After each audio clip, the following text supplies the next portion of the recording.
Hi guys, Ben here bringing you another Whisky Geek review. Today I'm doing yet more Bruichladdich. This is the Port Charlotte Scottish Barley Heavily Peated Islay Single Malt. Now whilst this one is labelled heavily peated, this is not actually the highest ppm, the most peaty whisky that Bruichladdich produce.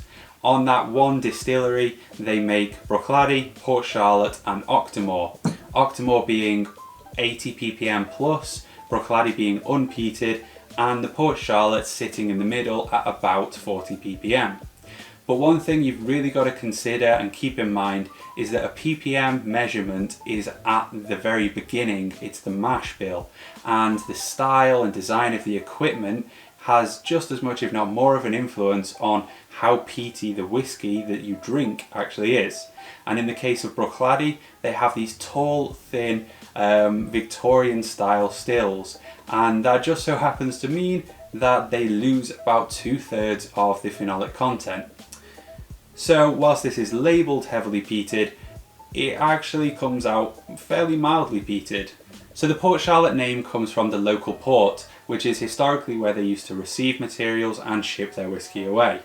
But the distillery never used to make a peated whisky because historically it just wasn't in demand, it wasn't that popular.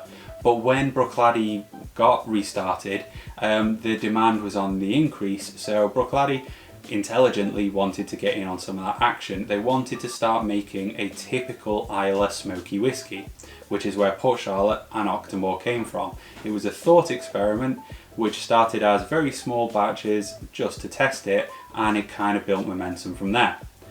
There's now a wide range of Port Charlottes available.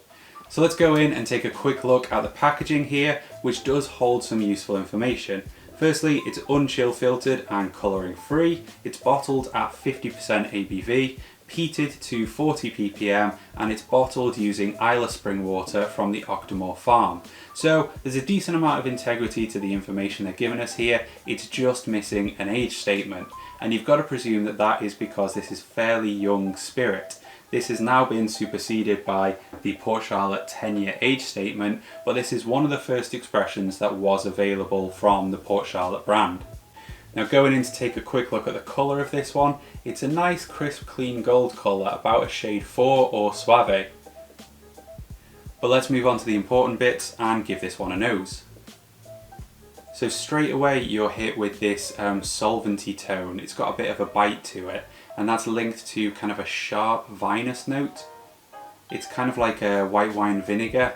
It's got a bit of bite, but behind that is this accumulating peat, and it's really quite rounded. There's a tarry, quite thick element to it with some medicinal smoke and a bit of a meatiness as well. But altogether it's quite rounded, and it's playing more off the solventy notes, which is bringing that bite. It's not the peat that's aggressive, it's the spirit.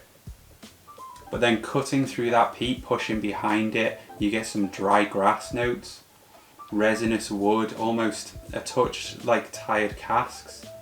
It's a muted wood and a green sappy element. Let's move on and give it a try on the palate. It opens reasonably soft and quite mellow, with some nice cereally elements and that same resinous wood, kind of the tannins. But creeping up on that, actually overwhelming that, is again that solventy tone, a peppery heat, and it becomes really quite hot. Hiding behind that heat is the peaty elements. It's more of that tarry and ashy smoke, but it's really quite hidden. It's behind the heat and even behind the cereal. You know, this doesn't come across heavily peated. With a kind of a green grassy element to it, a touch vegetal, and that peat, it only really kicks in and becomes more of a peat emphasis right as it transitions to the finish. So on the finish, it's definitely those peaty elements that become more evident. And again, it's that tarry, ashy, quite rounded with a hint of medicinal smoke behind it. But all of that doesn't quite mesh well with the greener resinous tones. And it almost becomes acrid. It's easy to ignore, but I wouldn't say that it's meshing well, it's not working together. and there's more of those tannins, the drying wood elements that are lingering on with a bitterness. It's medium long and it is quite warming still on the palate. So I've had this bottle for a little while now, and it's one that I picked up hoping to explore, spend some time with, and try and figure out what the essence of Port Charlotte was. Now I've rated it a 77 out of 100, but 77% is by no means a bad score. I just feel that this was too early in the Port Charlotte story for them to have found themselves.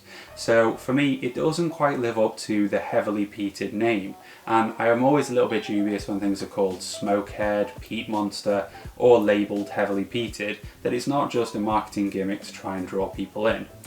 The peat profile on this is honestly a little more reminiscent of Highland peat to me than it is of Islay peat.